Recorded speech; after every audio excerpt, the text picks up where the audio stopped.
Hello, BookTube. It's a very rainy, miserable day here at in Victoria, so let's do a Sunday Reads. Yes, how's your week been? You know, working. I watched uh, I watched several good videos on YouTube. Watching Shawn the Book Maniac and Adam at Memento Mori have a discussion on Shawn's channel was probably a real highlight of them delightfully both praising and ripping apart various books and just being generally great, fabulous, charming guys. I like they should just have their own show that is just permanently on BookTube for what. Yeah, but hurting Adam is like it would be like hurting a cat. Would be quite impossible, and it would be it's more the surprise. Oh my God, Adam is here is definitely is the charm of the situation. You wouldn't want him here all the time, then that would get old. Oh, I just watched Steve Donahue break his, he's usually just he's a book guy, he's a book reviewer, but in this case he broke his rule and did a full 1 hour review of the latest version of Dune, which is in theaters, and as which I will wait until, well, it's in theaters and on HBO. I have neither one of those services are available to me at the moment. So until I can see it where it was meant to see on my phone here, I won't be seeing it. It's just a joy to watch Steve go off.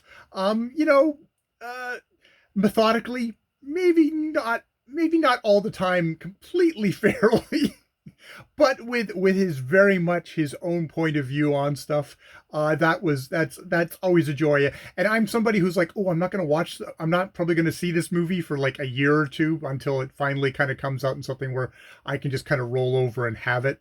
I have Netflix, or it'll come up on something. I don't torrent stuff, but I love watching reviews and all the following the stuff, because it's been unavoidable, all the Dune talk. And what a better capper off from that than our own very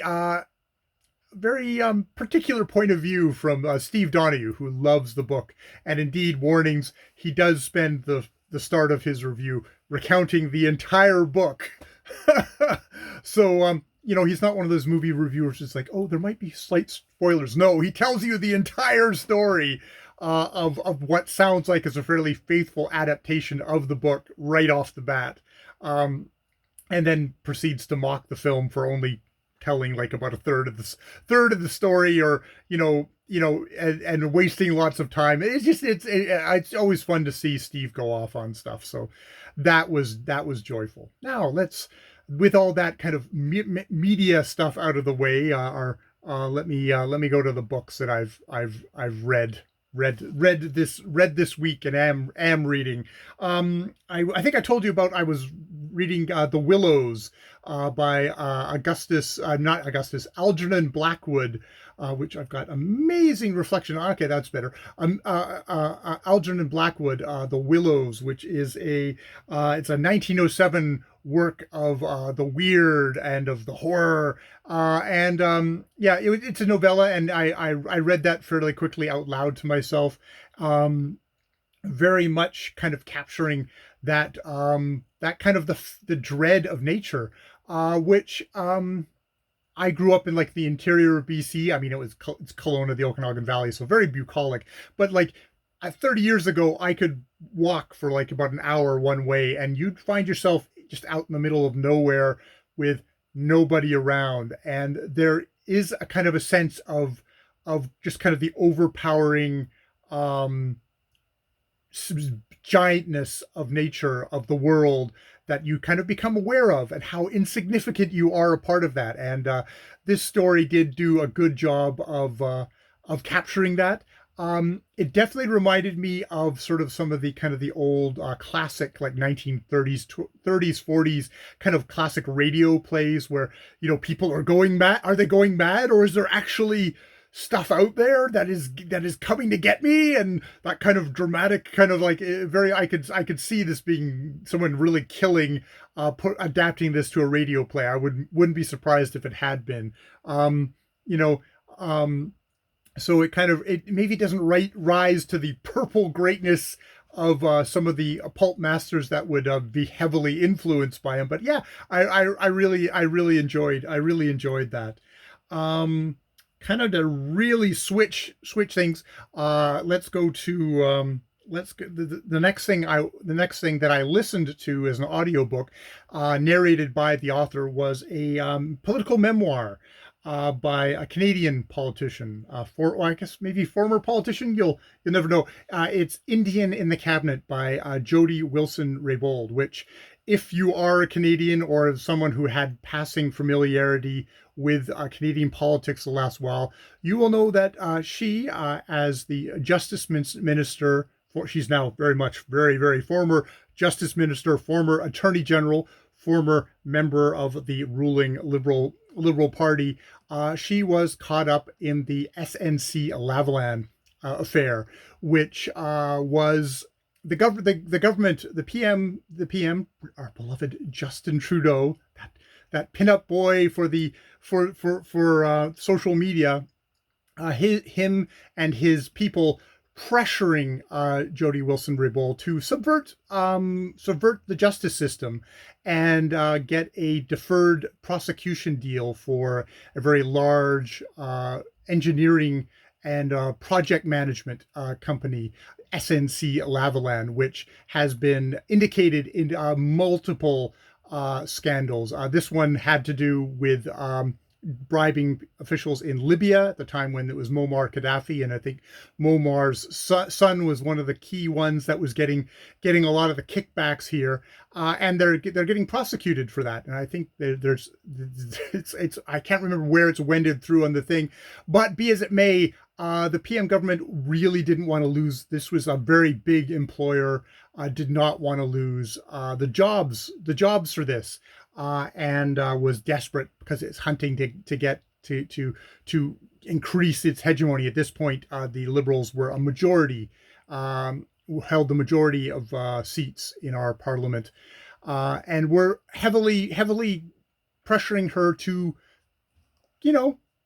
stick her oar in. Her independent prosecutor had said no, that's not happening, and she said, yeah, well then that's it. I'm not doing anything about that. And she got, I think they're talking about like 4 months of heavy influence of pressure, which she did not bow to. Now, Jody Wilson-Raybould is actually comes from sort of around my neck of the woods, is a Kwakwala lawyer and a politician. She was in native politics, which, as she points out, is not based on the same kind of adversarial party politics system where it's like, okay, the Liberals are going to get the Conservatives and the Conservatives are going to get the Liberals, and if they've got an idea, well then we're going to drag it as much as we can, or we're not going to we're not going to help, or things like that. The very kind of gladiatorial way that politics are done, and are even more increasingly that separation, that the culture wars and all the rest of the thing. And so when she got drafted into the Liberals, at this point, Justin Trudeau was seen as, he's going to be the big new hope. He was saying all the right things about how he was going to recognize, like, kind of the Native people's right to self-government, and of inviting them to the table and reconciliation and stuff like that. Was making all the right noises. And so she got kind of drafted into that, and was elevated as the first Aboriginal woman to actually become the minister of become the justice minister and the attorney general. It's a kind of a co-thing that which you are, so it was looking good. She actually pushed forward on a lot of measures. Of course, what she found was that got to a certain point, and native issues, well, that's a little bit of a red meat issue. We don't want to stir things up at the moment, so we're going to kind of back away from that. It's like, we have a majority. Why aren't we going to do that? And then SNC Lavalin happened, and she refused. She refused after heavy pressure. Ended up getting pushed out of that position, got basically shuffled. They it's interesting. She had said when she was first offered, like, oh, we're thinking about, giving you kind of a minister position, like, what would you have? And she said, like, there's like various things, but I will not become the Minister of Indian Affairs, because the Minister of Indian Affairs is the tool that Canada has used to suppress, to oppress, to colonize Native people in our country. And she's like, there's no way I want anything to part of that. There's no way running an organization that has done so much harm to my people that I would ever do. Which, of course, that's the one that they push on her when they say, oh, you don't want to be justice minister anymore. Well, hey, you can be this. And it's like, no, I'm not doing that. She ends up becoming the Minister for Veterans Affairs. That happens that is a very, very short period of time, because all the SNC Lavalin stuff came out. It was basically leaked that she was refusing to bend in this, and she's not the one who actually leaked it. This came out independently of hers. The Liberals quickly went into Justin Trudeau, that great feminist, went into damage control and started to try and smear her. She's difficult. She's she can't see past her own agenda. Basically, all the stuff that it's like, well, at least they weren't attacking me as a Native person. They were basically just attacking me as a woman, being a difficult woman in the thing. So yeah, this was a really, really depressing book, because it's one of these things of, like, I came to it knowing a lot of the stuff of how Justin Trudeau sort of like kind of a Barack Obama, but only with photo ops, and not really much kind of backup, any kind of any actual kind of meat on the bones. Someone who's greatly disappointed a lot of people, and is basically shown kind of the usual stuff of the Liberals. They get into power and then they just govern in a way to just try and hold on to power. It's all about holding on to power. It's not particularly about actually having a vision or anything like that.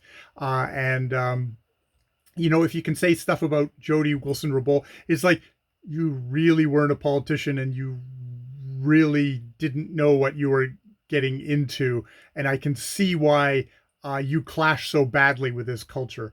As she kind of surmises in this, it's like, I stood up to the PM's office. I wouldn't roll over and just, help out a political, somebody who was like a powerful company that was going to be beneficial to the Liberals. But like, how many other people would have actually just done that? How many people have done that without ever coming out? Because the thing about Canada is it's a very quiet and polite country, which basically just means all the corrupt, venal, horrible stuff gets swept under the rug very neatly and tidily. While we decry kind of the kind of the rabbitness of kind of British or American press, there's something to be said for the amount of power that that estate has in those countries, that you really just don't get the sense that we're very hamstrung in our own country about how much of this stuff can come out and how much of this stuff just gets swept under the rug.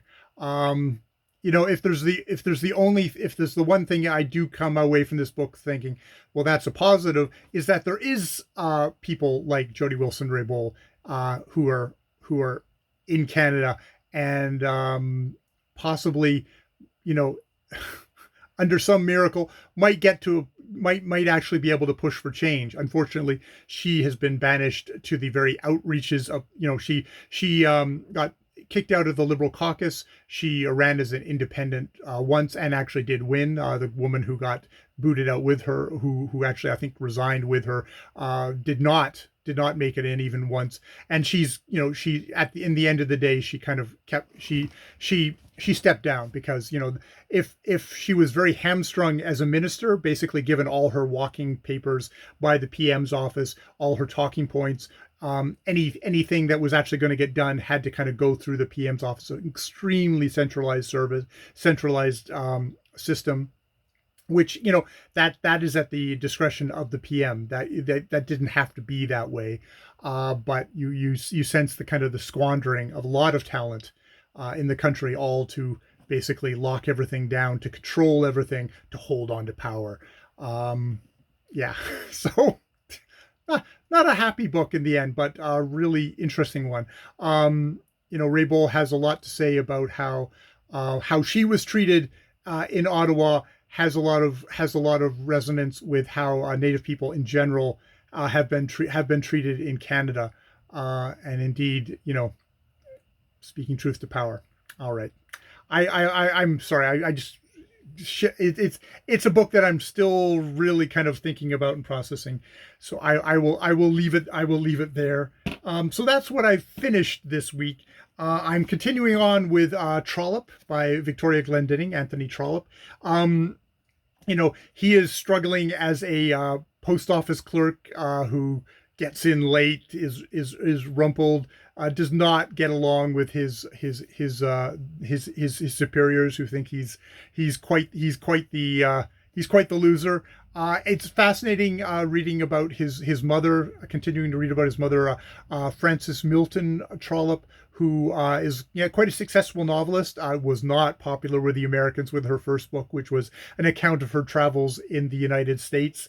They quickly kind of started talking trash about her, including that she had a male companion, not her husband, a French artist, Augustus Hervu, who was accompanied with her, and she wouldn't be accepted into the American polite society because she was such an odd and déclassée a woman, and just she is cranking out novels.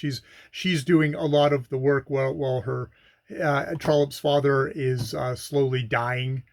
So that is all interesting, and actually that actually goes into what I'm also reading after the Willows. I decided, oh well, we're still in Victortober. Why not, foolishly enough, maybe pick up a book by Mrs. Fanny Trollope. It's actually listed here on the thing.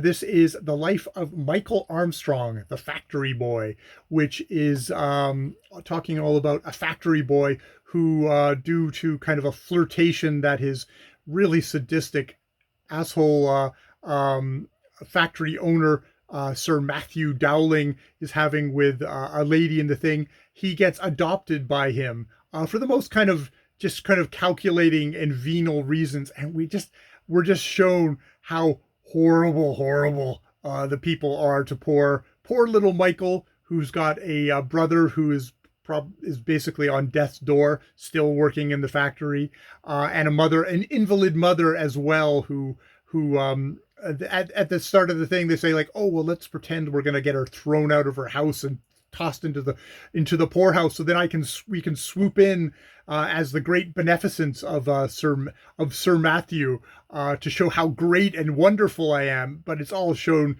very much Frances Trollope is doing a great job of just showing how venal and stuff like that. She is not as smooth of a writer as her son will become.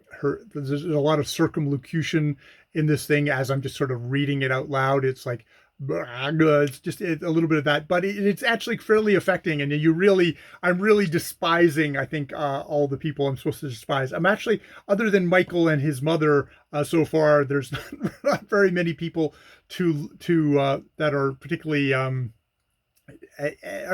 aren't shown as just I think Sir Matthew calls him factory vermin. That's the kind of the level of how tenderly these factory owners think of these child laborers, that they are working to death, and there's definitely that image of the poor of like, well, they're awfully lazy. They should just go to work. Why are you lying down? Well, he's ill and dying. Well, he should get up. It's not nighttime. He's not time for bed, little Sonny. It's like he's been working at the factory probably for the last 16 hours, and they're the amount of fear they have for their overseer. They're just getting beaten regularly. It does actually the book came with illustrations by Augustus Hervieux, with which I don't know if I can get if you can see the forehead on what I assume is Michael Armstrong there. It's like he's kind of got like that's like Frankenstein's forehead there. So Augustus Hervieux isn't someone who is an illustrator who's gone down in history. Indeed, he seems to rather disappear from the plot apparently as we go along. So yeah.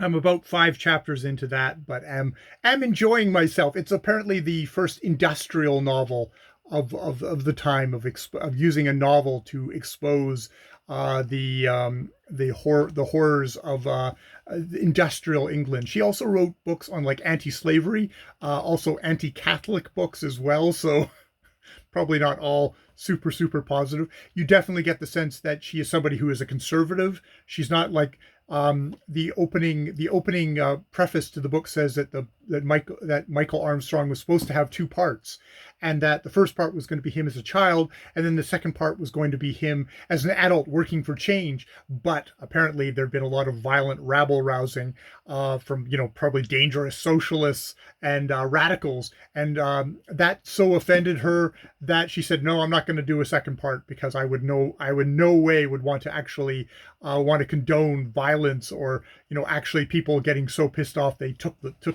matters into their own hands. It should probably be good, quiet, moderate, incremental change coming from higher classes. That, well, she doesn't say that, but you get that sense of like, oh, that's dangerous. That's getting to French Revolution territory where we, people in the upper classes are going to get beheaded, or stuff like that. So you get that sense of like, she's horrified with what's happening, but she doesn't want radical change to happen at the same time. So it's that mushy middle of the middle class, which is like, the novels are a middle class thing, which would get, taken up by, obviously, Charles Dickens is the big famous guy for the social novels of the Victorian era.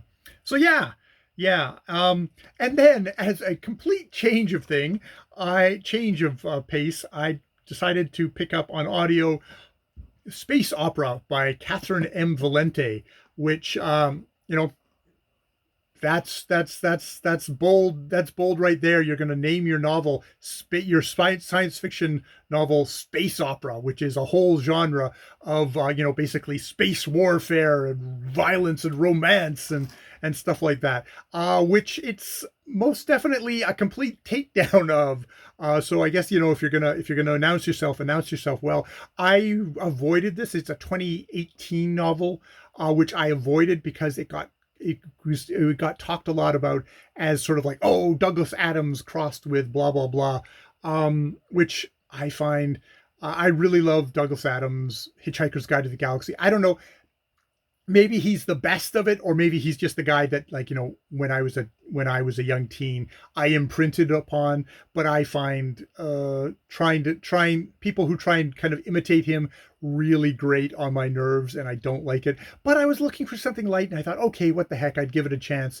And I was actually happily surprised, because it's actually not Douglas Adams that I think of when I'm listening to this. It's Salman Rushdie, which may not be a great thing, depending on how you feel about Salman Rushdie's hyperactive kind of verbosity, his kind of swaggering jags of language, and how he his pop culture references, because that's really what you're getting here, and you're getting big hunking swaths of it. You get the story, which is a washed up rock star getting tapped to play basically a kind of a universal Eurovision contest, where the planet that comes in absolute last is judged non-sentient and gets destroyed. Is like, it's a pretty simple plot, but in between little kind of chapters of that, we get these just kind of fantasias of the kind of universe building. There being one of the latest ones was a species that's basically a plague, is some kind of horrific kind of bubonic plague that infects people, but has kind of developed sentience or in its own way and has its own culture. And it's like, wow, well, the population density is really great and it makes a good coffee. And somehow made this tiny little worm thing to make music sounds, which you wouldn't think, because they basically zombify all their victims, but they got accepted in, and you just get weird stuff like that. And I think probably the other part of it is that the washed up rock star, glitter kind of omnisexual rock star, Decibel Jones, is sort of like, I think of like kind of like Freddie. I think of like Freddie Mercury, and someone who is like, he's English, but he's not necessarily accepted as English by the English, because he's actually Desi. I can't remember, but he's a whole mix of different peoples. So he's not as some of the kind of sneering officials who try and like kind of push him out of the picture say. He's not like a good British white boy, kind of, basically. That is the implication. Someone who's well coiffured and straight and all that stuff. Yeah, it probably is way too much for most people, to be honest. Depends on how like, do you love it when Salman Rushdie just goes off on a whole big, chapter long rant that completely leaves the story behind? Yeah, because it's that kind of thing, and I guess I'm in the mood for it at the moment, and I'm like almost halfway through it, so I'm definitely zipping through this one. So yeah, that is what I have been reading, listening to this week, and we'll probably continue to be listening to and reading as we go forward. I hope you've had a good week. More videos later.